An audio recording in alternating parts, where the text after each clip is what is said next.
किसान भाइयों बहनों, सफलता की कहानी क्रम में आइए आज आपको ले चलते हैं हरदोई जनपद के पिहानी ब्लॉक के वाजिद नगर गांव, जहां गन्ना के लाल अम्मार जैदी साहब टेलीफोन लाइन पर हैं। अम्मार जैदी साहब नमस्कार। नमस्कार डॉक्टर साहब। अम्मार जैदी साहब, आप गन्ना उत्पादन के लिए जाने जाते हैं। ये बताएं कि इस साल कितने रकबे में फसल है, कौन सी वैरायटी लगाए हैं?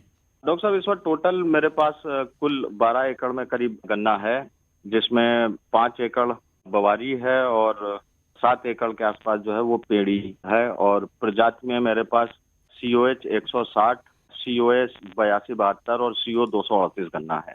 तो जो प्रजातियां आप लगाए हैं उनकी क्या खासियत महसूस कर रहे हैं? खासियत 238 तो हर कोई जानता है कि इस वक्त गन्ने का पर्याय हो चुकी है ये प्रजाति। हालांकि थोड़ा सा हम लोगों को मायूसी अब हो रही है इसको लेके। समस्याएं आ रही हैं। कुछ बीमारियों की समस्याएं हैं और रेड रॉट की भी समस्या इसमें आ रही है। तो हम लोग अब कुछ और अच्छी अगेती प्रजाति की तरफ जा रहे हैं हम लोग। जैसे अभी एक वैरायटी नई लॉन्च हुई है शरदकालीन में 15023। और पिछले साल मुझे शाहजहानपुर से ही मैंने शाहजहानपुर की एक वैरायटी है 14235, वो मैंने थोड़ी सी लगाई थी। तो इस साल उसकी बुआई हमको करनी है। तो फसल कैसी है जो इस समय खेत में है? मौसम की अनुकूलता को देखते हुए फसल मेरी अच्छी खड़ी है। तो गन्ने की फसल की बुआई से लेकर के और कटाई तक कौन कौन सी खास बातों का ध्यान रखते हैं आप कि आपको अधिक से अधिक पैदावार मिले, आपका मुनाफा अधिक से अधिक हो? डॉक्टर साहब, किसी भी इमारत की जो बुनियाद अगर हम अच्छी लेके चलते हैं और मजबूत बुनियाद अगर रखते हैं तो फिर इमारत आप कितनी भी मजबूत आप खड़ी कर सकते हैं। और खेती में वो चाहे गन्ने की हो या किसी की भी खेती हो, जो सबसे महत्वपूर्ण बिंदु होता है वो होता है गन्ने की बुआई के वक्त हम क्या तकनीकी अपनाते हैं और किन प्रक्रियाओं से गुजर कर हम गन्ने की बुआई करते हैं। तो मैं गन्ने की बुआई में बहुत सावधानी पूर्वक मैं बुआई के ऊपर बहुत विशेष ध्यान देता हूँ कि मानकों के अनुसार हम गन्ने की बुआई करें। वो चाहे खेत की तैयारी हो या जो जरूरी बेसल डोजेस देनी है, बीज का चुनाव और कौन सा तरीका हम बुआई में अपना रहे हैं, बहुत सहूलियत के हिसाब से ये देखना पड़ता है। और मैं सबसे ज्यादा जो ध्यान देता हूँ मैं गन्ने की बुआई में, बीज निर्धारण में, बीज की कटाई में, इन बिंदुओं के ऊपर मैं बहुत ध्यान देता हूँ। तो अंतरण कितना रखते हैं लाइन से लाइन की दूरी, और कौन सी विधि अपनाते हैं बुआई के लिए? हम डॉक्टर साहब, जो हमारी परंपरागत प्रणाली जो रही है सिंगल नाली वाली, वही मैं अपनाता हूँ। और नाली से नाली जो शरदकालीन गन्ना हम बोते हैं उसमें 4 से 4.5 फीट की दूरी हम नाली से नाली रखते हैं।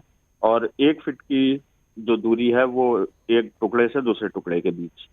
और खाद और उर्वरकों का प्रबंधन?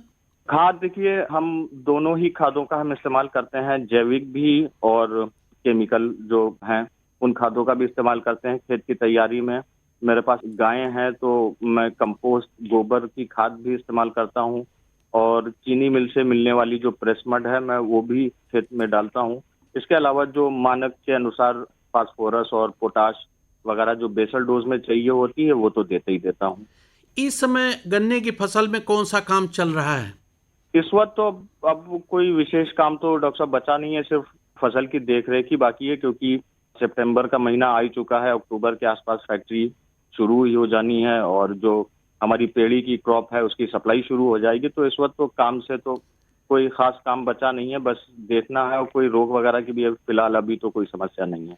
इस बरसात में कोई हानिकारक कीट या बीमारियों का प्रकोप हुआ क्या आपकी फसल में? नहीं, कोई हानिकारक नहीं है, बस थोड़ा सा नुकसान ही कह सकते हैं कि जो बारिश के साथ जो हवा चली है इसमें थोड़ा सा गन्ना गिरा है हमारा जी। इसके अलावा तो और कोई समस्या नहीं है। बारिश से भी कोई बहुत ज्यादा नुकसान नहीं है, लेकिन हाँ, अगर बारिश ज्यादा हो जाएगी तो जो नीचे स्तर के हैं जिनका सतह नीची है वहां पे पानी भराव अगर होता है तो उससे कुछ समस्याएं हो सकती हैं, सप्लाई में लेट हो सकता है गन्ना।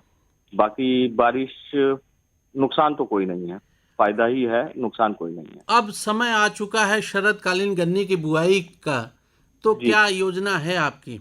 मेरी योजना थी, मेरे ख्याल से मैं कल जुताई मेरी होनी थी, लेकिन अब ये बारिश हो गई है तो हम हफ्ता 10 दिन मेरे ख्याल से तो लेट हो गए हैं, वरना मेरी बुआई इसी हफ्ते के अंदर मुझे गन्ना बोना था। तो शरदकालीन गन्ने की बुआई में कौन कौन सी बारीकी करते हैं आप?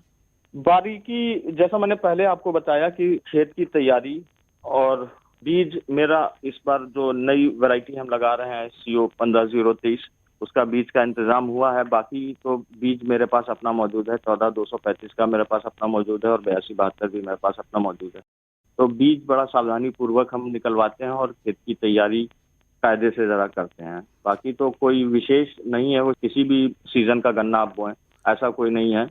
बस ये है कि जो शरतकालीन गन्ना होता है उसमें उचित दूरी बहुत ज़रूरी है, क्योंकि बहुत ज़्यादा अगर घना खेत तैयार हो जाएगा तो गन्ने की गुणवत्ता पे ज़रूर फर्क पड़ता है और वो हमको उत्पादन में पीछे करता है।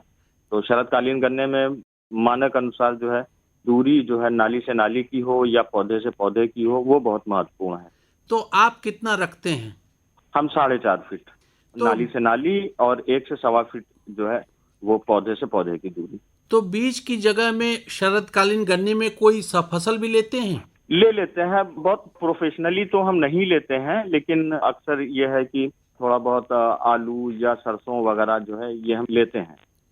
जो अब तक का आपका मिठास की खेती का तजुर्बा है, उसके जी आधार पर क्या आंकड़ा है कि एकड़ पीछे कितनी लागत गिरती है, उत्पादन कितना तक ले लेते हैं और आपको बचता कितना है, यानी मुनाफा कितना होता है? जी।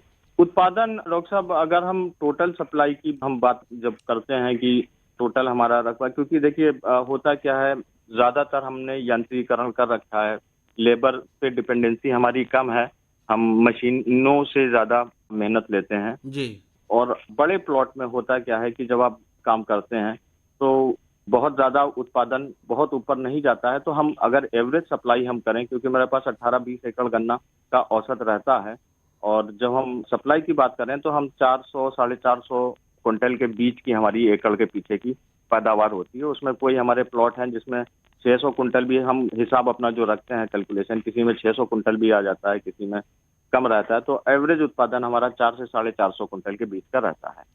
तो बचता कितना है आपका?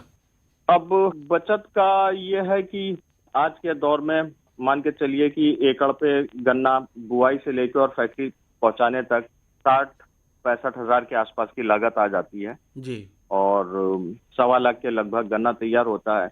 इसमें थोड़ा सा कभी कभी ये होता है, अगर जो हम बीज सप्लाई अगर गन्ने की देते हैं तो उसमें कुछ थोड़ा सा हमारा एक्स्ट्रा हो जाता है। तो मान के चलिए 65-70 हज़ार रुपये एकड़ के पीछे, और सह फसली के रूप में आलू या सरसों से भी जो सपोर्ट मिल जाता है, तो 65-70 हज़ार रुपये एकड़ तक की हमारी बचत हो ही जाती है। जो अब तक का आपका तजुर्बा है जी मिठास की फसल की खेती का, जी। उसके आधार पर और जो गन्ना किसान भाई बहन हैं उनको क्या सलाह देना चाहेंगे आप?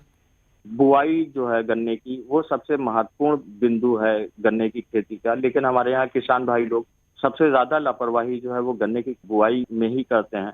एक रिवाज ऐसा बना हुआ है कि अगर 5 एकड़ की हमको गन्ने की बुआई करनी है तो वो इतने ज्यादा लेबर ले लेते हैं और उनका एक टारगेट होता है कि शाम तक इस खेत की बुआई हो जाए, जबकि ये बहुत गलत है। आप जितना ज्यादा लेबर लेके आप खेत में उतरेंगे बुआई करने, उतना ही ज्यादा मिसमैनेजमेंट होगा। तो मैं किसान भाइयों से एक विनम्र निवेदन यही करूंगा कि प्रतिदिन आप 1 एकड़ गन्ने की बुआई करिए, लेकिन बहुत सावधानी पूर्वक और मानकों के अनुसार आप बुआई करिए। दूसरी ये चीज है कि खाने का गन्ना अलग होता है, बेचने का गन्ना अलग होता है और बीज का गन्ना अलग होता है। तो बीज के गन्ने का चुनाव बहुत महत्वपूर्ण है कि कितने पीरियड का है। पता चला आप पेड़ी के गन्ने को अगर बीज के तौर में इस्तेमाल कर रहे हैं तो 13-14 महीने पुराना अगर वो गन्ना है तो उसमें जमाव में समस्या आ सकती है। तो हमेशा बवारी का गन्ना जो है बीज में इस्तेमाल करें और कोशिश करें कि अपना बीज अपने खेत के एक अलग हिस्से में उसको बीज के तौर पर जरूर तैयार करें, बजाय बाहर से खरीदने के लेके या किसी भी गन्ने को बीज के तौर पे इस्तेमाल ना करें। बीज का चुनाव बहुत महत्वपूर्ण होता है, क्योंकि जब तक हमारा जमाव अच्छा नहीं आएगा हम उत्पादन में पिछड़ेंगे। बहुत सारे किसान भाई बहन उत्सुक होंगे आपसे मिलने के लिए या आपसे जी, बात करने के लिए, तो अपना मोबाइल नंबर बता दें। मेरा मोबाइल नंबर है 98 89 110 110, 9889110110, 9889110110। चलते चलते निचोड़ रूप में और क्या कुछ कहना चाहते हैं अपनी सफलता की कहानी के बारे में? किसान भाइयों से यही कहूंगा कि आज अगर हम गन्ने की खेती में हम कामयाब हैं तो इसके पीछे बहुत बड़ा कारण हमारी शिक्षा का है। तो मैं निवेदन करूंगा किसान भाइयों से कि खेती बहुत टेक्निकल काम है और अगर हम अशिक्षित रहेंगे तो शायद हम अच्छी खेती नहीं कर सकेंगे। इसीलिए अपने बच्चों को खूब पढ़ाइए, क्योंकि शिक्षा का पेशे से कोई कनेक्शन नहीं है। हम अगर शिक्षित रहेंगे तो हम अच्छी खेती निश्चित तौर के ऊपर हम कर सकेंगे। इसलिए अपने बच्चों को शिक्षित ज़रूर करें। ज़रूरी नहीं है कि शिक्षा हासिल करने के बाद वो नौकरी या बिजनेस करें, खेती नहीं कर सकते हैं। मैंने इस अपवाद को तोड़ा है कि शिक्षा हासिल करने के बाद भी हम खेती को कर सकते हैं और मैं कर रहा हूँ। तो इसीलिए मैं निवेदन करूँगा कि अच्छी से अच्छी शिक्षा अपने बच्चों को ज़रूर दें, क्योंकि एक शिक्षित व्यक्ति एक अच्छी खेती कर सकता है। अम्मार जैदी साहब, आज आप कार्यक्रम से जुड़े और सफलता की कहानी क्रम में जो आपका तजुर्बा था मिठास उत्पादन का, उसके बारे में आपने ढेर सारी जानकारी दी और किसान भाई बहन आपसे सीख लेंगे। बहुत बहुत धन्यवाद।